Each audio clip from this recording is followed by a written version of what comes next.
through like what your responsibilities are on that play? Did you sort of expect that it would be McFadden in that situation, and what you did to make that block? I mean, we just kind of repped it a lot in practice. We knew what we were going to get. If it's man coverage, he's covering the back, so just block him, and Trey will do the rest. He's a really good player, so you don't really have to overthink it. You know, he'll make some people miss. And like I just said, we repped it a lot in practice, and just be able to execute in the game and not make it too big in the moment was what kind of happened there. Whether it's you guys in the tight end room or receivers or offensive linemen getting out in front of plays, how good do you think you guys are at sort of making the blocks in space that you need to make to let big plays happen? Yeah, like I said before, I think how we practice so competitively with our defense and with ourselves, I think what helps amplify or make the game not as hard as it really is in practice. I think we go against each other every day. Every Tuesday is a tough, hard practice, and we got to get our mind right on Tuesdays. So once Saturday comes around, we've seen the look, we've repped it in practice, and we've made the play in practice. So we just got to execute, and like I said, just be able to make the play in the game. Right behind him, Pat Murphy, 24/7 Sports. Jeremy, I think there's a perception out there that Penn State's lost twice. Maybe this game isn't as big of a deal as people thought it would be a couple weeks ago. Why is Penn State still as good, even though that they've dropped a couple games? Yeah, you can see it on tape. They're very physical. You know, they come at you downhill on defense. They have a really strong defense, and they always play us tight every year. So we respect them. We respect this game, and we kind of don't. We don't like to look at what happened in previous games. Like I said, we lost one earlier in the year, and we're building momentum, and you can't really take that into consideration when you're going against an opponent like this. They're really tough, strong, and we know it's going to be a great atmosphere at the shoe, and so they're going to bring their best, and we have to match that and bring our intensity. And like I said before, make plays in big moments, and that's what I think our team's getting capable of doing. Over here, far right, Clay Hall, WSYX. Jeremy, I saw on social media that you were at the Jackets game last night. I was just curious, somebody said it was your first time. What do you think of the atmosphere and how they played? It was cool. I love hockey. I love watching hockey. I've always watched it growing up, and got some guys to go down with me and watch that game. And like I said, it was just a good atmosphere on the day off, and being able to enjoy something other than football for a little bit. But now it's time to get back into it, and hopefully they bring that same energy on Saturday night. Fourth row left, Colin Gay, Rivals. Kind of going off of what Cal was saying, does the atmosphere, and at what point did the atmosphere change from, I guess, was it immediately after your guys' win against Indiana, like into Penn State week, or at what point did it change into kind of this bigger kind of atmosphere that you guys expect for Saturday? I think just anytime you go and play home, like I said, especially for me, I only have a few opportunities left to play in the shoe.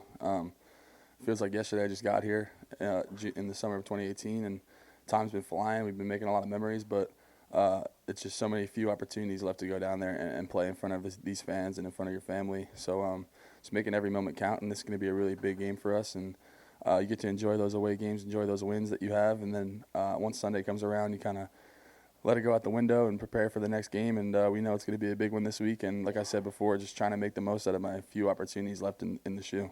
Feel different in that locker room this week compared to weeks past, or is it kind of just steady? I think we do a great job of just keeping a steady mind throughout the whole season of every opponent we respect. We bring the same mindset every week of this opponent's coming to take us out, and we have a big target on our back. So I think just being able to give our opponents the respect they deserve, and no matter who it is or when it is or what they've had going on the past few games, I think that, they're going to come into our stadium. They're going to give us their best shot, so we need to be ready for that and respect them in the best way. And so just keep preparing for that. Third row right, Tim May, Letterman Row. Yeah, Jeremy, can you speak to the development of C.J. Stroud? I know we ask you that almost every week when we get a chance to, but just Saturday night he seemed very poised. He seemed to find the tight end open a lot. But just what have you seen improve on him just the last 3 weeks? Yeah, I think you just see that the game's slowing down for him. It's really tough to come into a big-time environment like in a big-time school like Ohio State and just perform right away. I had some trouble with that, and he's done a great job.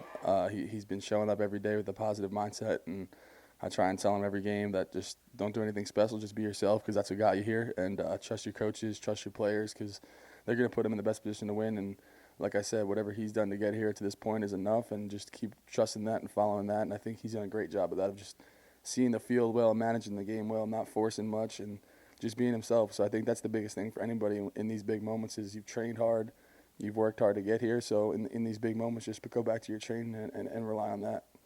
how soon during the week, or do you ever even get a feel for what the coaches are gonna be trying to attack differently from last week, you know what I mean? How soon do y'all get a feel for that, or is it just in the game, you just see it develop? You understand what Brian Day and Kevin Wilson are going for?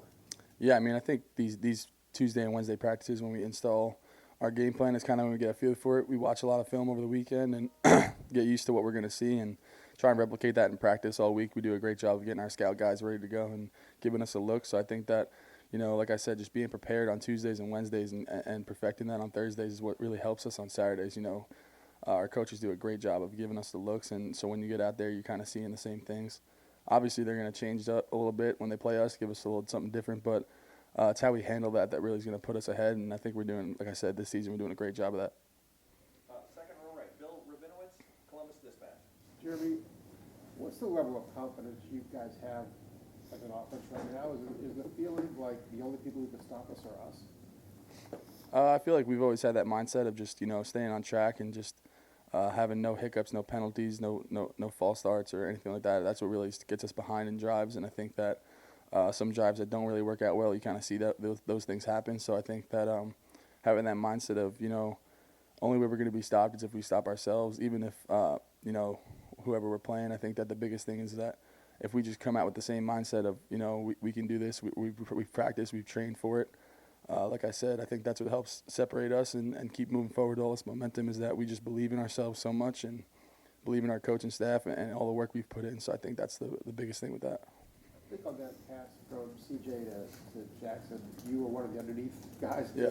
When he threw that pass, completed that pass, I mean, you're thinking, oh man, I mean, what goes through your mind when you see that play? Well, I kind of saw the coverage, so I knew he had a shot at throwing to Jackson. I didn't really see those guys get out of there that fast, but I definitely had a good view of it. It was a great throw, and kind of got the drive going and got some momentum going. And just went up to CJ, said, "Great throw," and let's go on to the next play. And I feel like we've done a really good job of that. Of whether it's a good play or a bad play, throwing it out the window and moving on and having a short-term memory, because you got to just take it one play at a time and keep getting momentum off of that. And I think, like I said before, CJ's done a great job of that. Second row middle, Nathan Barrett, Cleveland.com. I don't know how much you get to notice this as the plays are happening. I'm sure you see it on film, but Trevion Henderson and the way that he kind of maintains that balance through contact. I notice it. Well, sometimes it's happening a long way downfield. Yeah.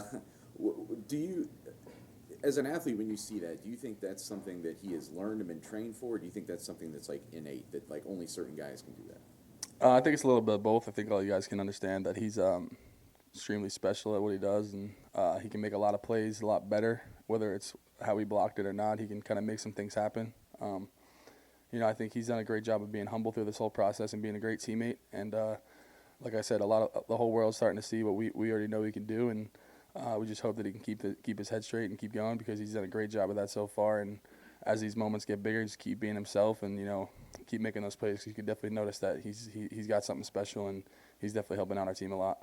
You say that when the offense has a good play, bad play, you kind of wipe it off, go to the next one. But I would assume that there can be some like residual benefits emotionally, whatever you want to call it, when you see a guy make those big plays, right? Like, what does that do for an offense, and is it different, especially when it's in the run game like that, those long breaks? Yeah, I think we try to do a great job in the run game of setting up our offense, and being able to run the ball is crucial in big-time college football. And I think our O-line and our tight end unit really takes that crucially and takes it to heart to be able to get in there on Tuesdays and really grind and go against our defense, who's doing a great job of stopping the run, and just going against each other every day and getting better. I think that, once you get a run game going, it really opens up a lot of things, and it's really important for us, especially in the tight end unit, to be able to play all downs and be able to do all different things. So I think that we've done a great job of that, of preparing and following our coaches on which runs are looking good this week, and being able to just be able to perform on Saturday when it really comes down to it. Because a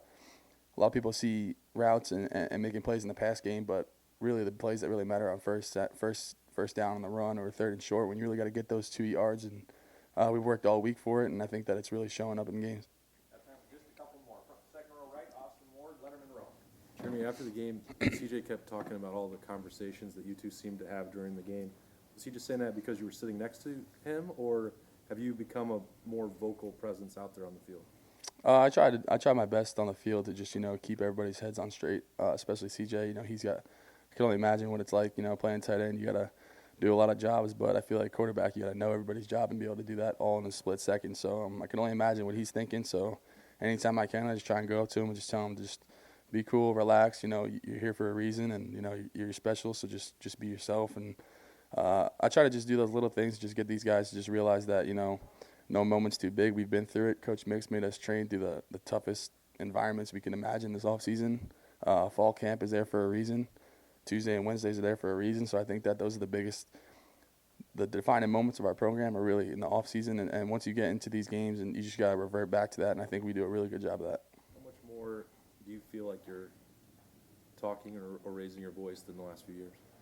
Definitely a lot more. Being that older guy, Coach Mix challenged me a lot. Coaches have challenged me a lot, and I've seen it in the past with guys like Coop and Tuff and all those guys, and just seeing how successful those guys are doing right now, it just challenges you to just want to be like that and, take that role on and just try and be as vocal as you can.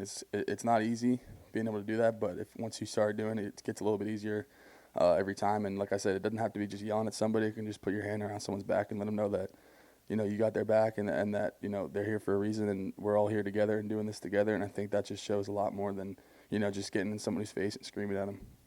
And right next door, Joey Kaufman, Columbus Dispatch.